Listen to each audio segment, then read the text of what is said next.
Ayan, good morning mga boss. Dito tayo sa Barangay Malapad. Dito titingnan natin kung paano ang pagbababa ng buko na hindi nababasag. Yung iba nababasag, binabagsak sila, hindi oh. Napaka-easy lang umakyat ng buko. Taas ng puno. Ayan, may dala sila lubid.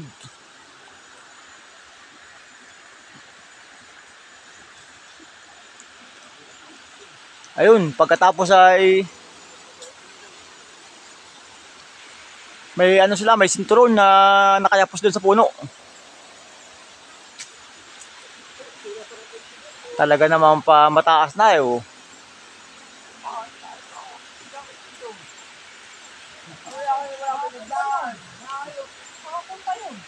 Ayan, ganyan lang po ang ang ginagawa nila.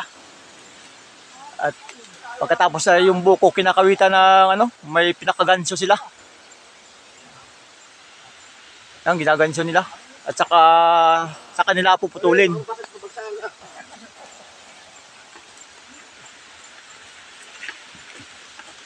Ayun mga boss oh. Yun, binabagsak. Oh. Ay, talaga namang walang kadamid-samid yung buko. Ayun mga boss oh, talagang walang damage yung buko.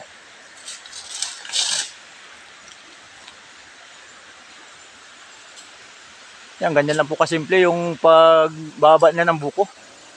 Tapos binibili naman ng taga syudad.